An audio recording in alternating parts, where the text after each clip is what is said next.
Pandemic Aftermath. By AS Geek 2012. Chapter 39. Justice. Princess Celestia paced slowly before the three accused perpetrators, each with two royal guards standing behind them.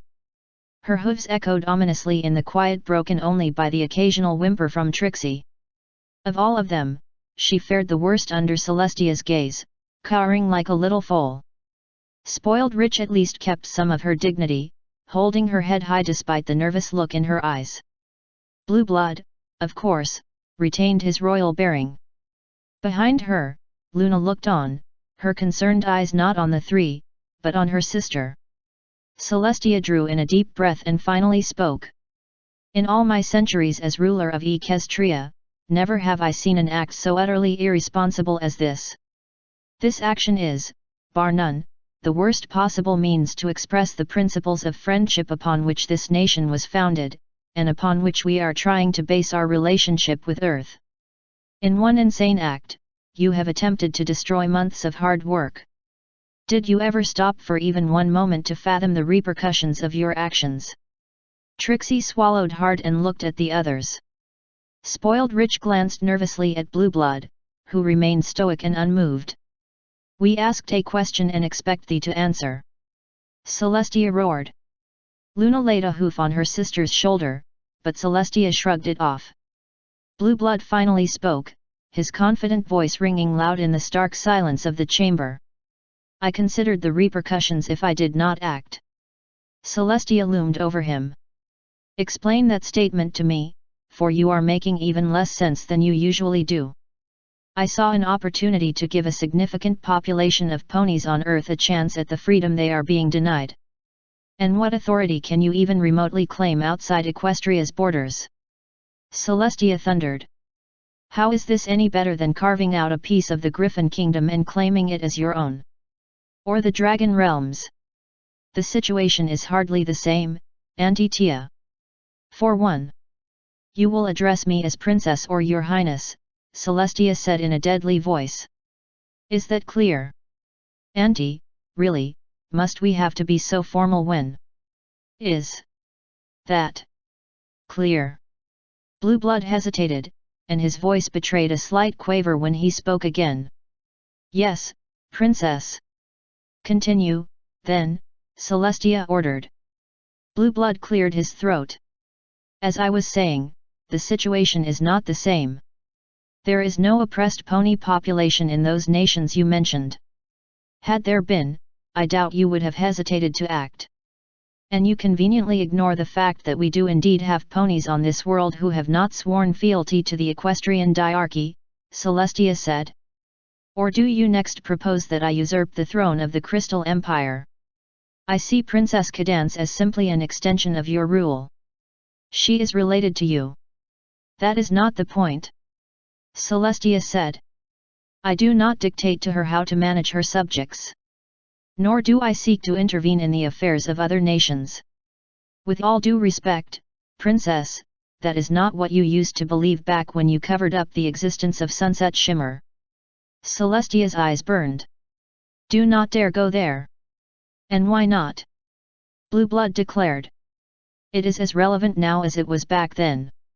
You, Princess, set the precedent. You saw fit to alter the destiny of not one but two nations. And you again continue to ignore reality. Celestia bellowed.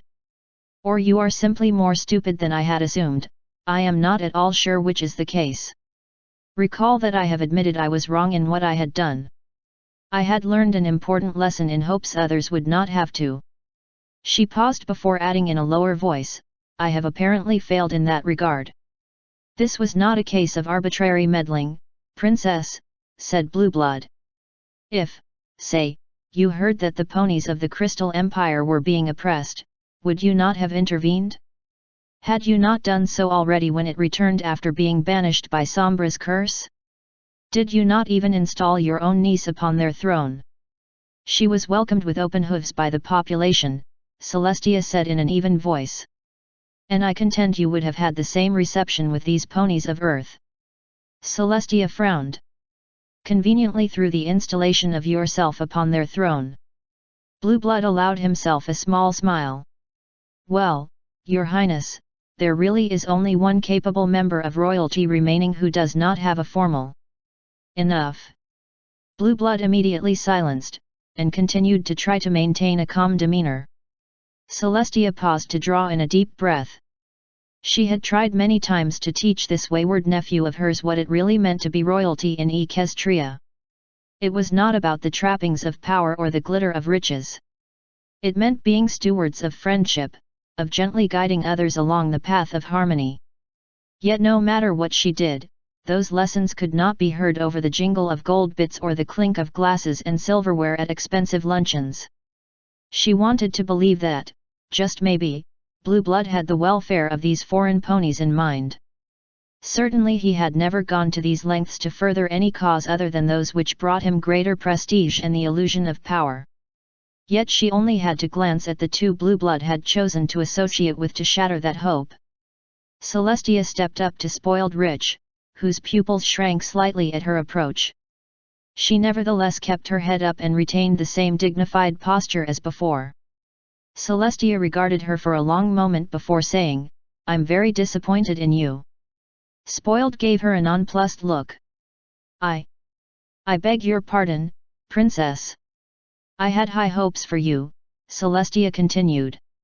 "When your daughter came to understand the importance of friendship, I had hoped that would spread to you as well."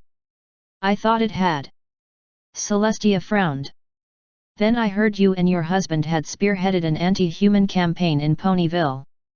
I was merely concerned with preserving the peace and sanctity of our community," said Spoiled. "And just how did you intend to achieve that by means of a hate campaign?"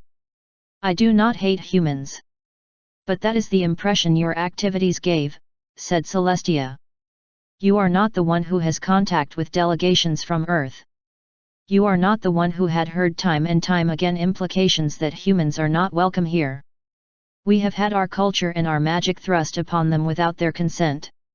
The least we could do is show them some hospitality.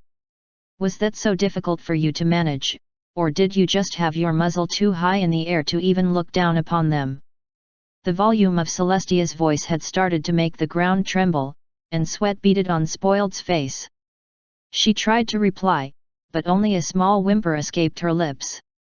"Sister," Luna said softly. "Please, try to contain your temper." "I am fine, Luna," Celestia said in a lower but stiff voice. She drew back a step from Spoiled and peered down at the mare. "Is there something you wish to say?" Spoiled took a moment to gather her wits, and her voice quavered when she spoke. "Princess, can we return to the matter at Hoof concerning?" "Yes, let us return to that at once," Celestia said. "What is your excuse? What is it that caused you, a respected if somewhat abrasive member of the community, to openly defy my authority? Did I not make it abundantly clear that all contact with Earth was to be tightly controlled until both sides learned to trust each other more? If you've taken note of my activities in Ponyville, Your Highness, you would know the answer to that," said Spoiled in a more confident voice. "Perhaps you misinterpret it as hate, but I saw it as helping to protect our brethren on the other side of the portal. And you would expect me to believe that you of all ponies would be interested in the affairs of the downtrodden? You, who has emphasized to her own daughter time and time again how she should not associate herself with "lowlives." How can I believe you would care about ponies in a foreign land when you cannot show even a modicum of sympathy for your fellow equestrians? I've changed. I do care about other ponies. Only so long as it can advance your own standing." Celestia thundered. "Do not for a moment believe I am ignorant of what happens outside of Canterlot. You've used this contact with Earth to further your own interests the moment that portal was opened. You've had far more contact with the Canterlot nobility than ever before, and your husband has conveniently picked up more lucrative business deals. I am not against a pony making a name for herself, but not at the expense of others, no matter what species they are." "Sister, you are shouting again," Luna said. Celestia closed her eyes and clenched her teeth until the impulse to lash out at her sister had passed. She took a deep breath before opening her eyes again. She looked down at spoiled Rich, who by now was quaking slightly. Celestia cast one last look of scorn at the mare before stepping over to Trixie. The show mare was shaking like a leaf, her eyes wide and glistening. Celestia barely began to open her mouth when Trixie threw herself at Celestia's hooves and fell to her belly in abject prostration. "Please, have mercy on her. She'll never do it again. The humble and repentant Trixie will do anything you say. Please don't throw her in the dungeon and forget about her." Celestia backed away and face-hoofed. "Ugh, get up. And stop talking in the third person, it's extremely annoying." Trixie rose shakily to her hooves and wiped her eyes. Celestia sighed. "At least you're one pony I don't have to convince actually did something wrong." Trixie frowned. "I didn't want to take that artifact in the first place. Spoiled Rich blackmailed me into it." "You have no proof of that," Spoiled exclaimed. "Who can trust the word of a gaudy showmare who—" "Gaudy!" Trixie cried. "Perhaps there is a great deal of glitz and glamour to my performances, but at least I have to work at it to earn my fortune." "And just what are you insinuating, you insufferable?" "Enough," Celestia proclaimed. Both mares fell silent but continued to glare at each other. Celestia approached Trixie.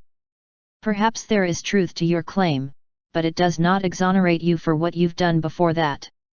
Trixie started to cringe again despite the relative calmness of Celestia's voice.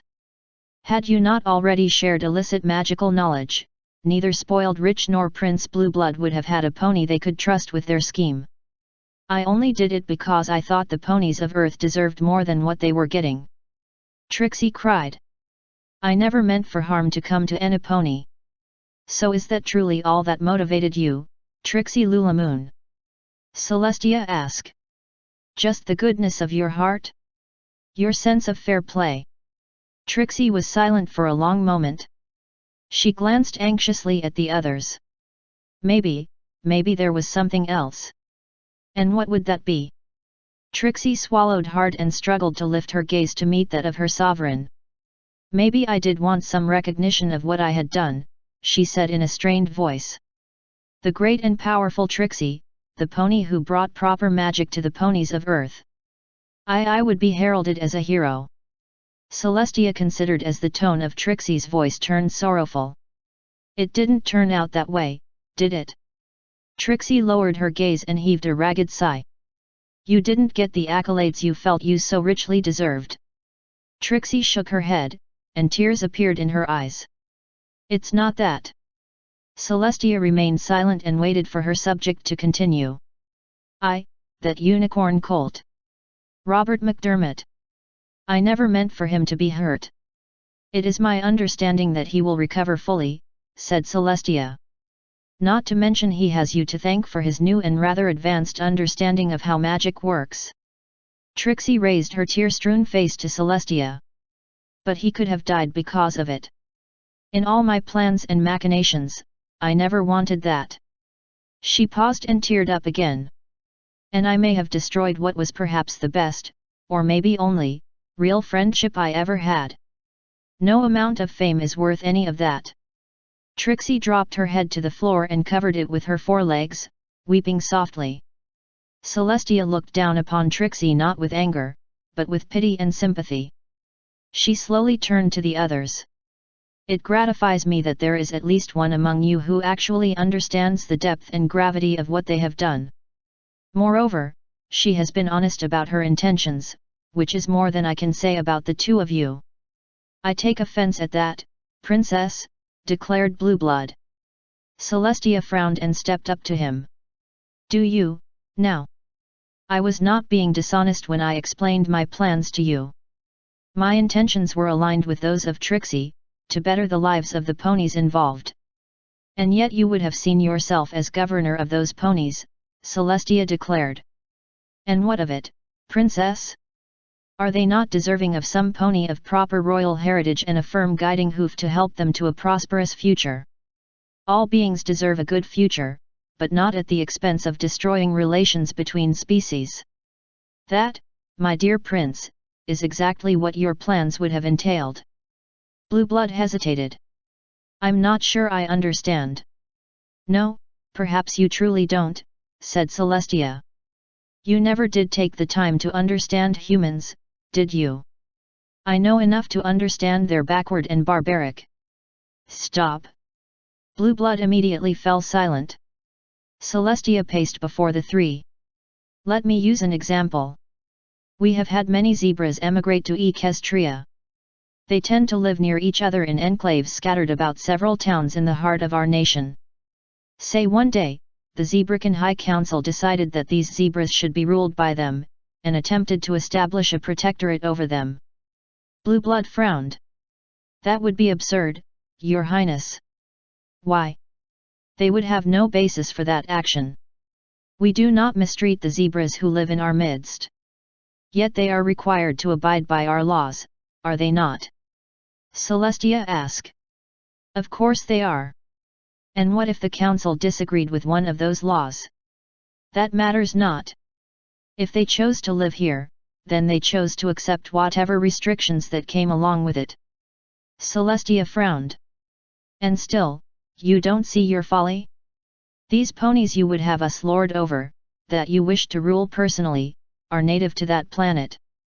They are not immigrants. We have no basis on which to declare sovereignty over them. Blue Blood frowned but remained silent. If the Zebrakans had declared the zebras within Equestria as a sovereign nation, my sister and I would take the Zebrakans to task over it. And the humans would have done the same. Celestia thrust a hoof at Trixie. This pony's actions adversely affected the life of but a single pony, and she agonizes over it. Where is your sympathy for the hundreds if not thousands of ponies who may have died had your plans ever come to fruition? Blue Blood glanced at Trixie, his eyes glistening. I'm sure I would have thought of something, he murmured. Celestia frowned. No, dear Prince, you were not thinking at all. Because if you had, you would have understood that I would never have agreed to this ludicrous idea. I plan to hold a press conference in which I will invite representatives from all the Earth nations who have embassies here. I will issue a royal decree that will declare once and for all that Equestria will never lay claim to the land or the people of Earth, no matter what the situation. I will then instruct Princess Cadance to repeat that decree before a full session of the United Nations. I think you are making a terrible mistake, Princess, said Blue Blood. No, it is you who have made the mistake, and I am sad that you don't realize that. Celestia sighed. This is not at all like anything you've ever done in the past. This is not something that happened behind the closed doors of the Canterlot upper crust. This was on a multi-world stage for all to see. Even now, your name is circulating among the governments of Earth. Blue Blood's pupils shrank, and his mouth dropped open.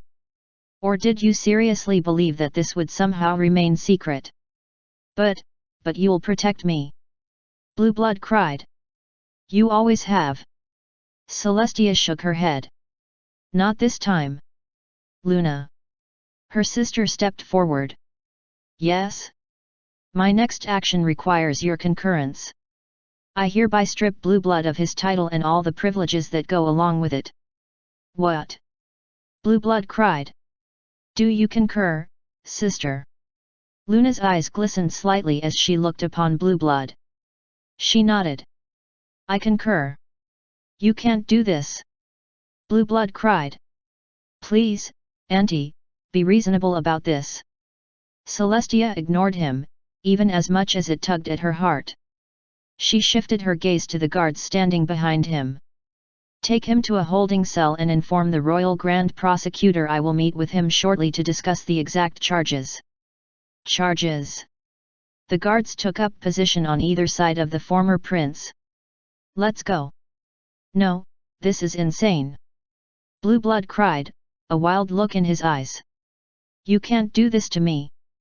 Celestia sighed. You did this to yourself, but I'm the one who is left to deal with it. She turned away from him. Guards, do as I have commanded. At once, Princess, one of the guards replied. Come along, now. I protest this in the highest degree. Blue Blood said. We have our orders. We prefer not to use force, but we will if we have to. Blue Blood sneered. Now I know how Sunset Shimmer felt when Auntie betrayed her. Celestia's mane burst into flame as she whirled around.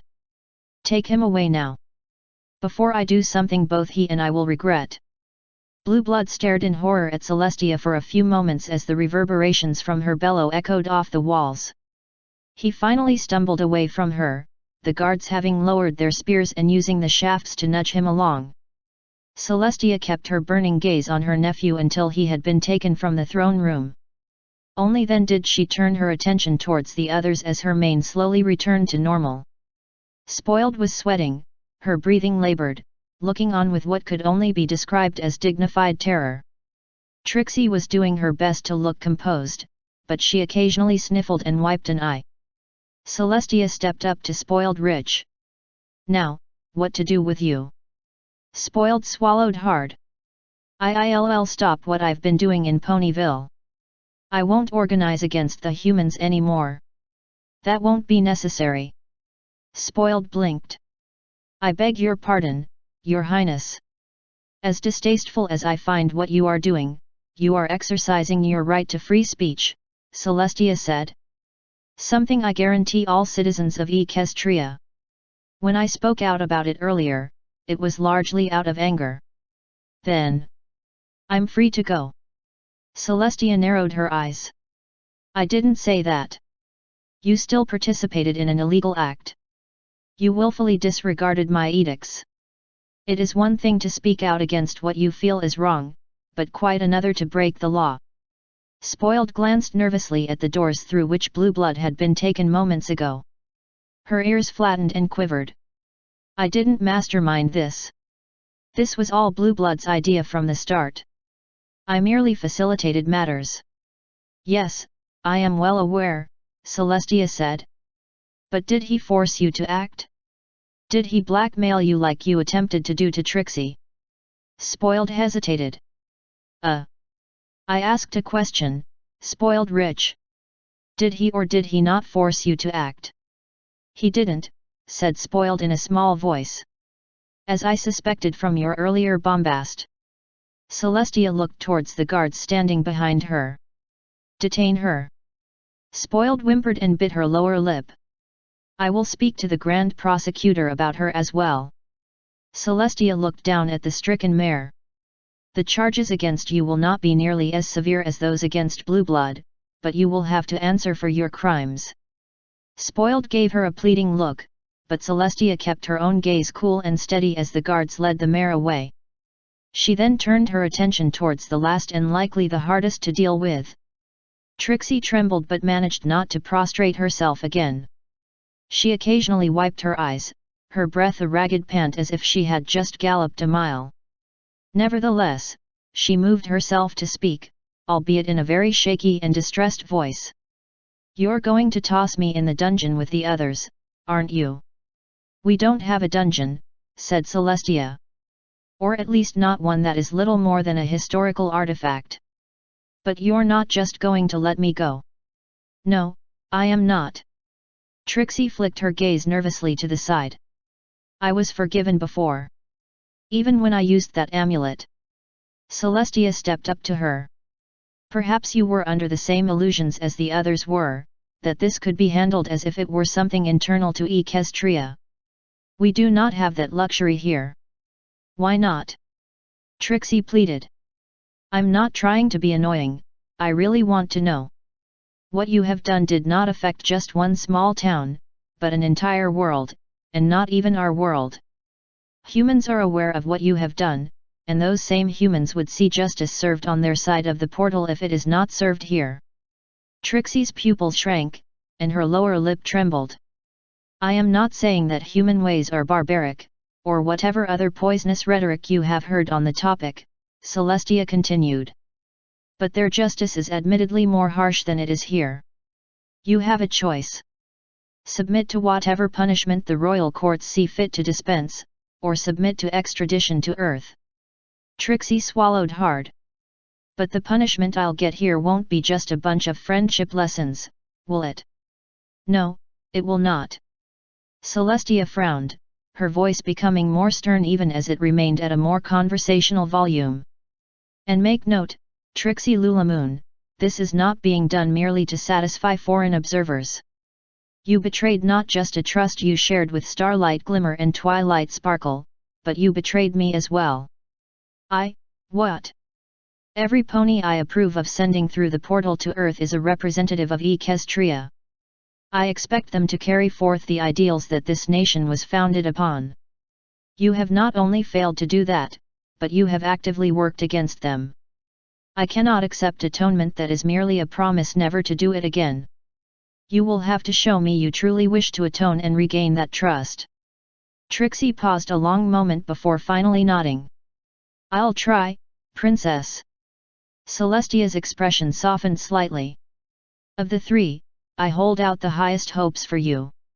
She lifted her gaze. Guards, if you would. Trixie turned to them immediately and did not resist nor protest as she was led away. Celestia watched them go with glistening, sad eyes. When the doors had closed behind them, she let out a long sigh and lowered her gaze. She soon felt a hoof on her shoulder and a wing gently wrap around her. Rather than rebuff it as she had earlier, she leaned into the touch, and soon she felt the welcome warmth of her sister's fur against hers. You did what you had to do, Luna said softly. It's only barely begun, said Celestia. You know that the American government will wish to have observers to witness the trials. I fear no matter what we do, it will not be enough for them. Blue blood should feel the full brunt of the law, sister. It was he who wished to act in direct violation of American sovereignty. Yes, and there are those among them who will consider Trixie's crimes worse. Luna sighed.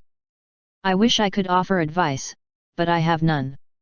Celestia drew back from Luna's embrace. I admit, I am quite surprised at your reaction through all this, considering what I have heard of your recent activities on Earth. I had expected you to be filled with far more vitriol than I. Luna glanced towards the door to the throne room before turning her uncertain gaze back to her sister. Let's just say Trixie is not the only one reconsidering past actions. Oh. Luna folded her wings back at her sides and paced a short distance from her sister. I have told you about my encounter at the Earth facility concerning Knight Ryan. Yes, I recall, said Celestia. Luna looked about to speak, then reconsidered and appeared thoughtful for a moment. She turned to face Celestia. Have you an opinion on it? Celestia gave her sister a surprised look. You wish my advice? Is that so strange? I have sought your counsel many times on matters concerning Earth. But not in matters concerning the dream realm. That is something I try not to tread upon, as I have nowhere near the wisdom as you do. Luna frowned slightly. Perhaps my wisdom is not as good as ponies make it out to be. What makes you say this? Celestia asked. The more I think over what Ryan said to me, the more I wonder if, perhaps, he had a point. Celestia looked at Luna curiously. In what way? His entire experience as a night pony was shaped by encounters with two entities, neither of which left good impressions, Luna explained. First was Midnight Star, or Midnight Terror as he was known back then. I remember. You did take him to task over it, and he's better for it now. Yes, but I never took the second pony he encountered to task. Indeed? Did not the Dream Wardens deal with this pony? That is hard to do when the source of his distress was a fellow Dream Warden. Ah, I see, said Celestia. Would it be too presumptuous of me to assume that it was the Warden of Death? And now you come to what troubles me, Tia, Luna said in a low voice. Even you believe Sha'amot's tactics are too extreme. I admire you for never coming out and voicing your concerns, as you consider matters concerning the dream realm sacrosanct, but perhaps in this case you should have.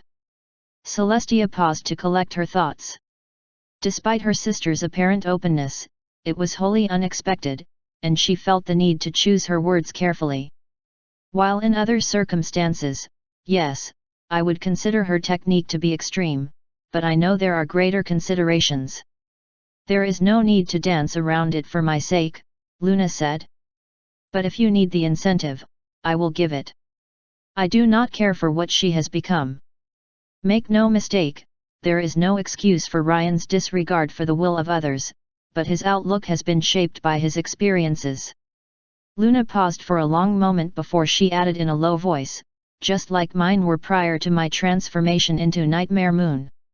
Even after all this time, Celestia could see the pain in Luna's eyes at the mention of that name. Despite having largely come to terms with her past, it remained a sore point. Suddenly she could see her sister as she had been right after Twilight and her friends had used the elements of harmony upon her. She had been so small, vulnerable, sad, and frustrated. In times like this, Celestia could still see some of that in Luna. I had seen in her a necessity, Luna said. As I had with all the Dream Wardens. I had asked myself, how am I to ensure the good behavior of many more millions of night ponies than we ever have had in Equestria? I had thought being as firm as possible was the right way. I saw in Sha'ammote an enforcer, one who could bring even the most stubborn of ponies to heel. Have I created a monster instead? Does she act within the bounds of Dream Warden law? Celestia asked. As it stands today, yes. So she is not guilty of wrongdoing from that perspective. Luna stepped closer to her sister, her eyes glistening. Sister, I gave them that perspective. I am responsible for their existence. Perhaps I should be responsible for their actions and the consequences of. Stop. Luna looked about to protest, but she fell silent and simply looked at her sister. Celestia gave Luna a warm smile. But this conversation does bring back memories. Luna arched an eyebrow slightly. You're saying all the same things that I did for months after I banished you to the moon. Luna's lips parted, but she remained silent. What if I was responsible for the existence of Nightmare Moon? Celestia continued.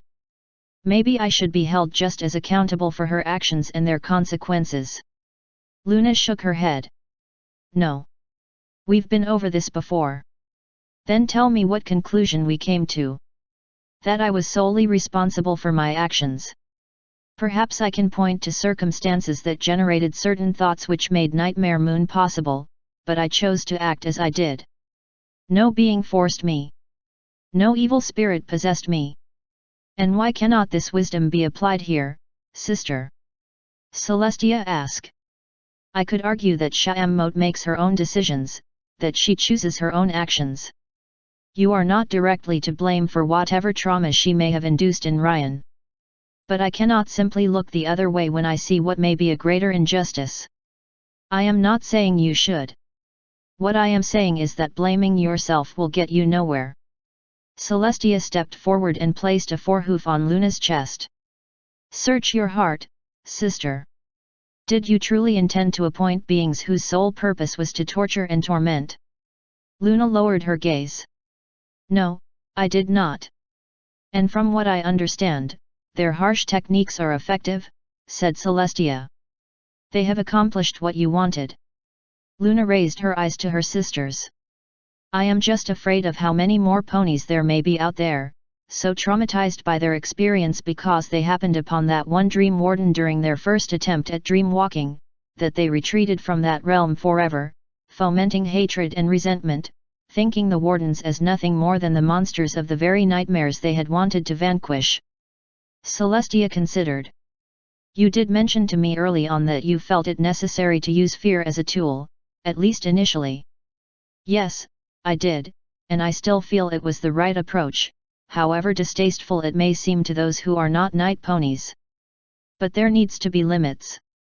I fear Sha'am has broken those limits. Did you ever actually set down those limits? Luna was silent for a long moment. Not inasmuch as I set down a definite line in the sand, as it were. I had hoped by selecting a variety of personalities that they would keep each other in check. Instead, I feel that the strength of Sha'am's personality is such that her viewpoint tends to prevail. Luna frowned. I went to enormous lengths, Tia, to state my case for Jenny just so she does not need to be subjected to Sha'am. I came very close to calling her out by name when I mentioned how I did not want Jenny subjected to the harshest of their judgment. And to whom did you state your case? To Psychic Calm. Why? Celestia smiled. Then I believe that was just as good as calling her out by name.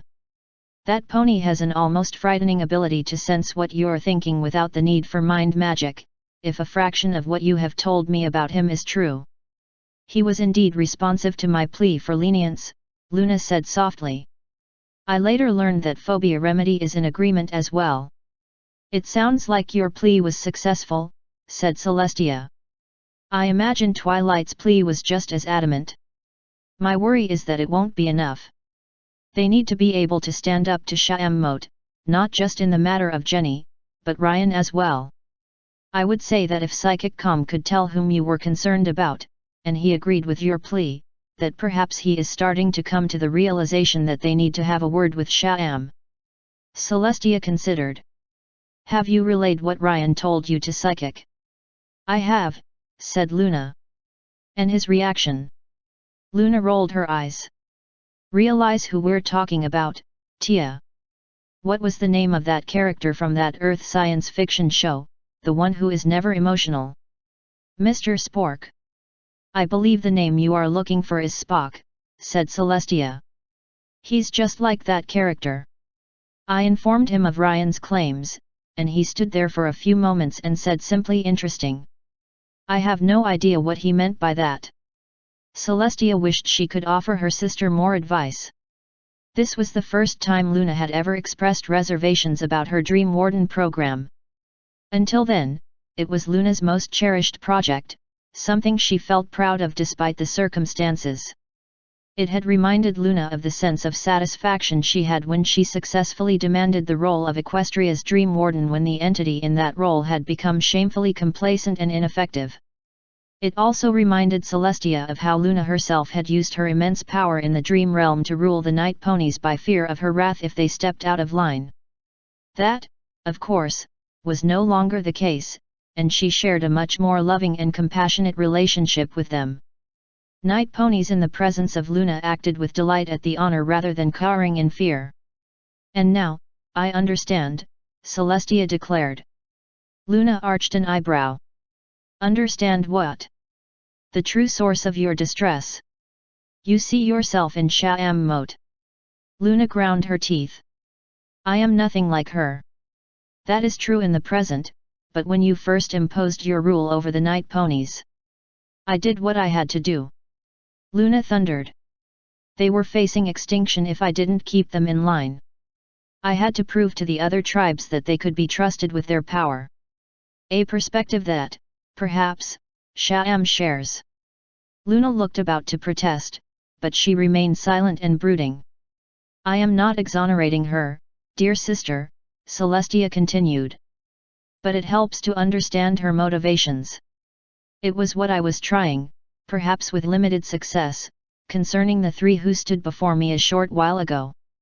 Luna let out a heartfelt sigh. You claim to understand my true fears.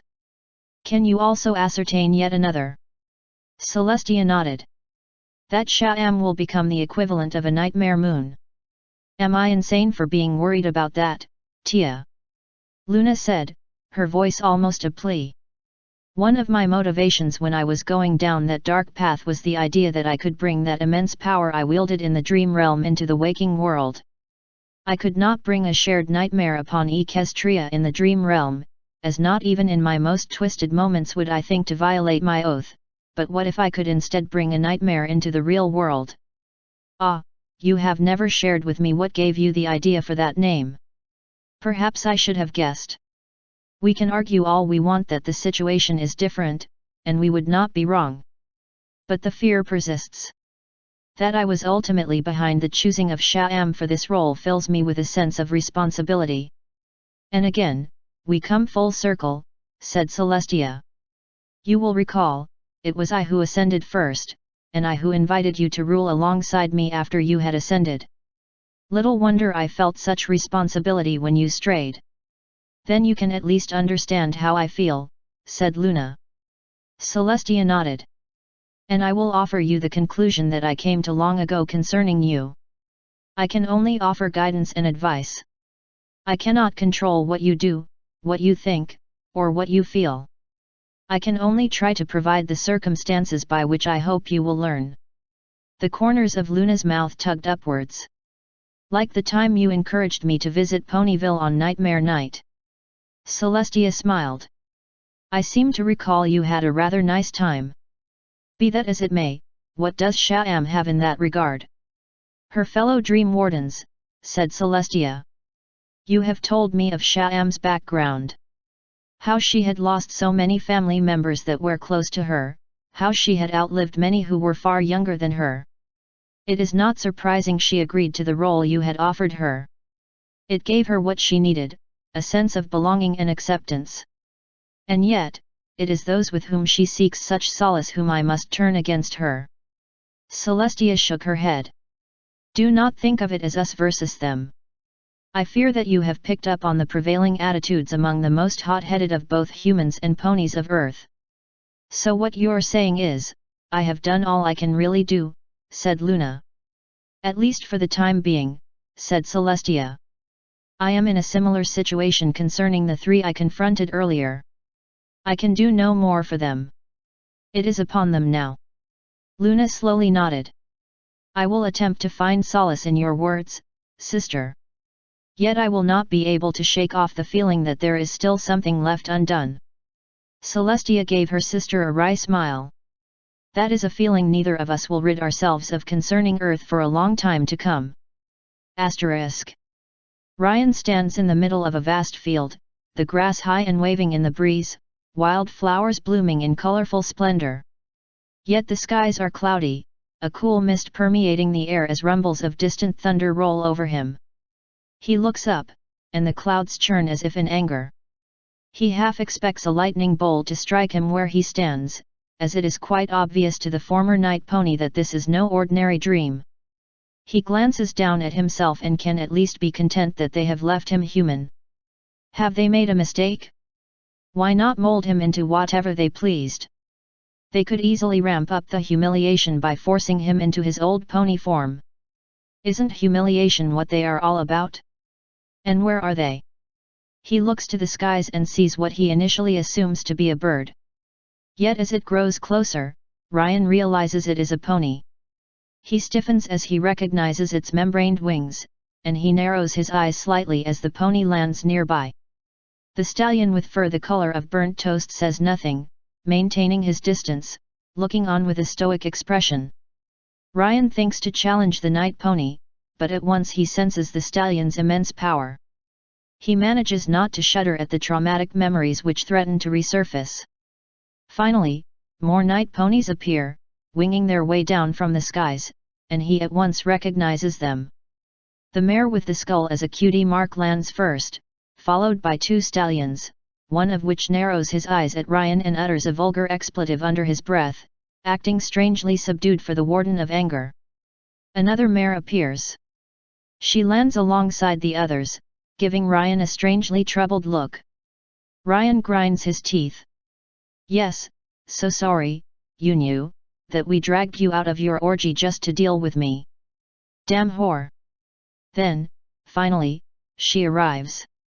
Ryan clenches his hands to fists. He stares intently, even as much as the rest of him wants to bolt. She comes in not from the skies, but trotting along the ground, as if to give the false impression that she is frail and weak.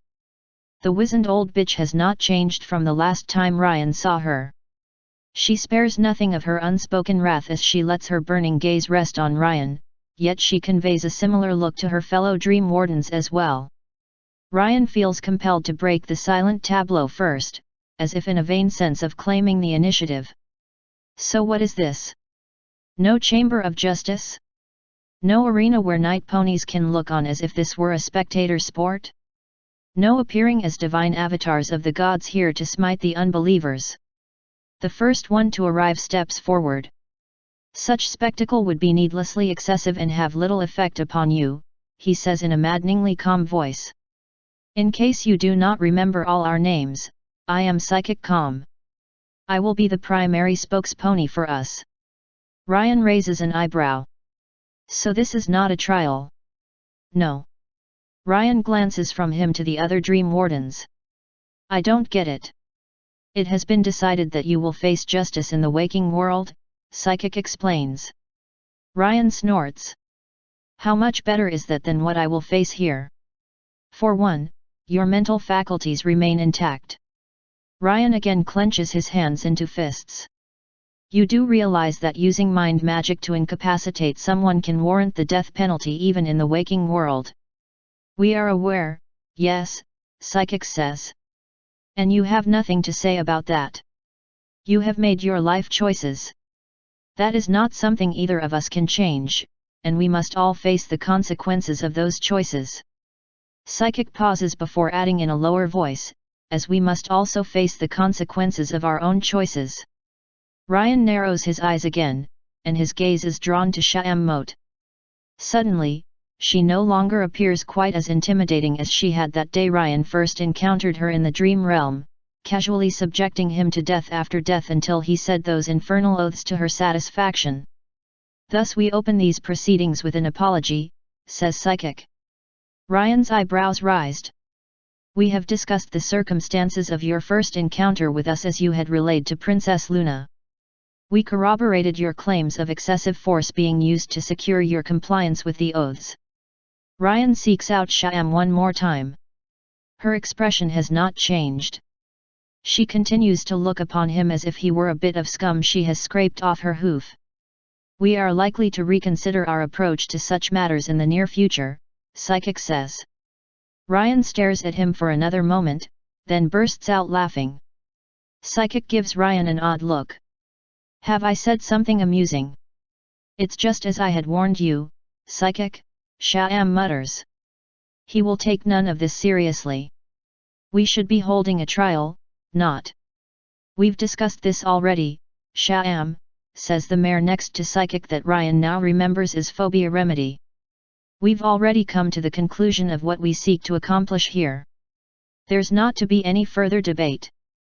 Some debate, Sha'am grumbles. I do not feel I was given my due time. Sha'am, please, Yunyu says in a low voice. This situation is hard enough as it is. Yet, now I know this must be just a normal dream, Ryan says. I assure you, it is not, Psychic says. Dream wardens arguing among themselves? Dream wardens apologizing for anything they ever did? Did another portal open up and dump me in an alternate universe? Psychic frowns and steps closer to Ryan. Do not make me prove to you that this is indeed the dream realm.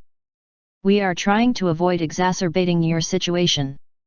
Oh, and you're suddenly all concerned about that now? I doubt very much you're all gathered here just to make some perfunctory apology to me, like that's going to make up for everything I went through.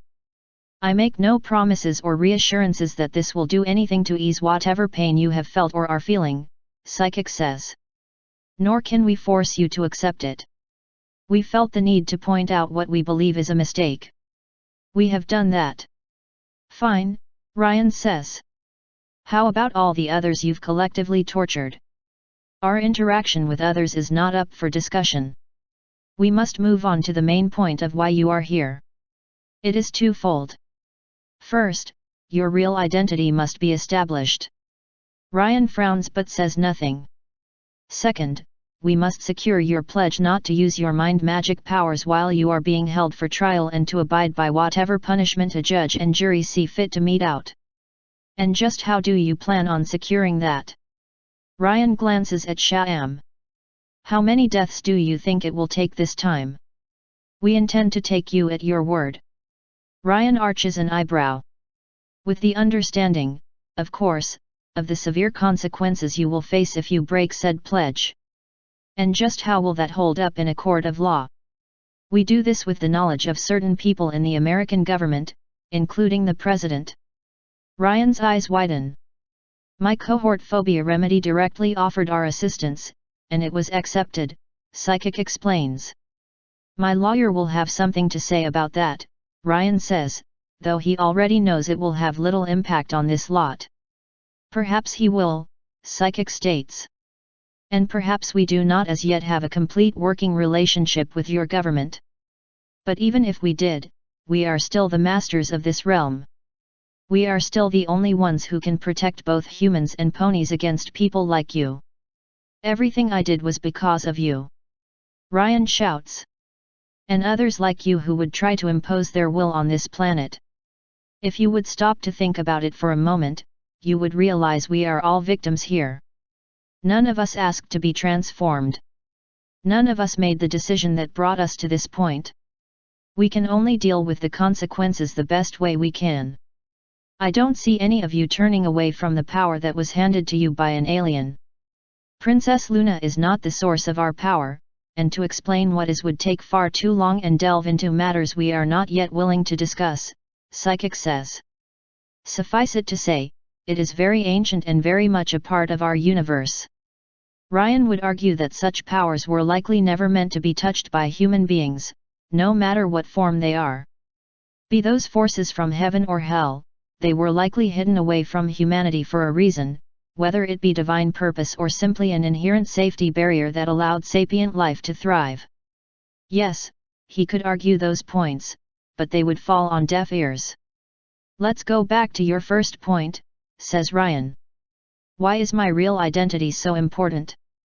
Because we have spoken with the real Ryan Halter, and he is much distressed that you continue to use his name, Psychic explains. Didn't he take a pony name like most everyone else did? He has indeed, but he has chosen to honor his human roots. You continuing to use his old identity is a dishonor to that. Do you not yourself espouse the importance of humanity? Should you not wish to assist someone in attempting to honor theirs? And you'll just take me at my word if I give you a name. It is not for us to verify your identity, says Psychic. We will take what you give us and visit Agent Jason Madsen in his sleep and relay it to him. While he is technically on leave from the Bureau, he has agreed to assist in verifying if what you have given us is the truth. And again, why would you operate like this when you can simply extract the information from my head? Ryan asks. When have you ever trusted a being at their word? The circumstances here are unusual. We are working more closely with authorities in the waking world than we ever have before. We are attempting to let them have more jurisdiction over you, to give them the chance to see you are brought to justice. And what if the outcome is not what you desire? What if the punishment is not considered sufficient? What if I somehow get let off? That would be a very unlikely outcome given your crimes, Psychic says. I am fairly confident of your conviction. Ryan wants to debate the point, but he knows it is fruitless.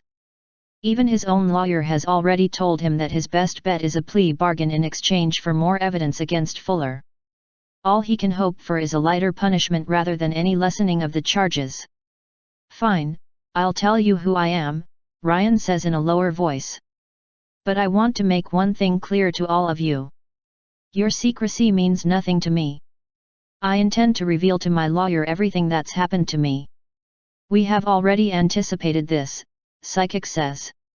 The President will be requesting of the Department of Justice that the court records of your trial be sealed until such time that we can arrange a more orderly disclosure of our existence. Ryan snorts. You really think that's going to stop the news from getting out? We imagine there will be leaks and speculation. Fuller knows all about you from me. He's much more a prominent voice than I ever was. What's to stop him from making a full disclosure? We will deal with that if it comes, Psychic says. None of this speculation alters the current situation. We still have the matter of your disposition to resolve. This is dragging on far too long, Phobia says. Ryan, give us your real name. Now. Ryan could argue with these infernal wardens until the end of time. For the first time, he senses a weakness to them. He realizes it helps him not at all, for they could still use but a fraction of their combined might to mentally smite him and leave him little more than a vegetable for the rest of his life. He would in a sense die for real. Billy Handon, he finally says. Phobia turns to Psychic. Why does that name sound familiar? He is one of the people whom Midnight Star terrorized, says Psychic. Does Midnight know about this? no. I will inform him. Ryan sneers. So much for the vaunted Dream Warden Justice. He made my life a living hell, and he is still allowed to have his mind intact. We did not have a hoof in determining his fate, Psychic explains. Any grievance you have in that regard will need to be taken up with Princess Luna. Suffice it to say, he is considered reformed. I should note that we do not automatically assume all those who violate our rules are irredeemable. I hold out hope one day you can be considered to be among the reformed. Billy frowns. Not likely. Maybe you can frighten me into submission, but you will never change my attitude. You are all a direct threat to humanity. You and the very existence of pony magic are an anathema to this world. We will be safe only when every last bit of it is gone. He narrows his eyes. I, for one, welcome the Devourers with open arms. The Devourers are indiscriminate, Phoebus says. You would be dead along with the ponies you so hate. I am willing to make that sacrifice. The only reason I am not willing to throw my own life away by challenging your power is that it would be a useless gesture, and I would be giving up the chance to see you all brought to heel. Billy raises a finger. One day, ponies, humans will master their own form of magic. We will combine it with our technological might, and it will become a force you cannot stand against. It will be something not even the Devourers can breach. If I have in any way helped that day come, even in the slightest manner, then my life has had meaning. It is not lost on Billy that it has been but a short time ago when he thought he had nothing. It took confronting the wardens for him to understand just how much he had accomplished. The world would soon wake up to the threat in their midst. For all his faults, Fuller had the right idea. Ponies and pony magic were a threat far understated by their cutesy appearance. He is unrepentant, Sha'am mutters. Just as I predicted he would be. We are interested only in pacifying him, not judging him, Psychic says. I am sure a jury will see his claims for what they are, merely a means to justify his criminal acts. He turns fully towards Billy. To that end, do we have your pledge? Will you abstain from using your powers until your fate is determined in a court of law? As if I have a choice, Billy says. We all have choices, Billy. But all choices have consequences. If I refuse to make this pledge, what then? We will attempt to dampen your power, Psychic explains. This runs a high risk of damaging your mind. We do not wish to go this route. Billy flicks his gaze to Sha'am. He can guess there is at least one among them who would joyfully apply that solution. If you violate the pledge, we will take that action, and you will have no further say in the matter. This is your one and only chance to be restrained voluntarily. Very well, Billy says. I agree. I will not use mind magic any further. Psychic nods. Acceptable. We will be monitoring you closely. Realize I cannot just turn off my passive abilities, says Billy. It's like seeing or hearing. It's there, and I can't ignore the sensations. Phobia steps forward. The government already understands the scope of your abilities. They will be taking precautions to ensure you stay a comfortable distance from anyone you could unduly influence. Our business here is done, Psychic says as he starts to turn away. We will trouble you no longer, Billy Handon, so long as you abide by your pledge. What about my unfinished business? Billy declares. Psychic pauses and turns to face him. And what would that be? Billy nods his head towards Sha'am. What about her? What about what she did to me? Did we not deal with that matter earlier? What you gave me were just words. You claim I have to answer for my crimes. When does she get to answer for hers? I assure you, we are dealing with the situation, says Psychic. Yes, but how? Billy demands. I'm likely going to go to jail, maybe for the rest of my life. What about her? She going to see any of that? Psychic frowns and is about to respond when Phobia speaks. All those that Sha'am has hurt will be getting this apology as well. We doubt we can get her to apologize herself, but the rest of us will be making those apologies on our behalf. Ryan thinks he hears a faint snort from Sha'am. Sha'am is not and cannot go away, except of her own volition, Phobia continues. And you will have to accept this as the only justice capable of being provided in that matter. The other 5 of us are in agreement that we will not allow such actions to continue. Sha'am thumps a hoof against the ground before speaking in an infuriated voice, and you're all fools to deny the use of a firm hoof. I'll abide by your misguided vote against me, but you'll come to understand in time that I am justified. This beast is right about one thing: those who walk the dream realm and use mind magic are all potential monsters, and should be treated as such. When your leniency towards them lets them get out of control, you'll come begging me to go back to doing what the rest of you can't stomach. Enough, Sha'am, Phobia declares. You've had your say. Now is not the time to reopen this debate. While Ryan labors under no delusion that a mere apology is sufficient restitution for what he and likely others have suffered at the whims of these tyrants, he can at least feel some comfort in seeing a break in their ranks. Some ponies like to think themselves above such petty matters, but in truth, perhaps they have brought more of their humanity with them into pony form than they cared to admit. Our business here is done, Phobia says with a finality that makes Billy realize that any further attempts to engage them will fail. Psychic nods. You may not believe me, Billy Handon, but I wish you well. Billy simply watches as the dream wardens turn away. One by one, they fade away and vanish, as if they had never been there.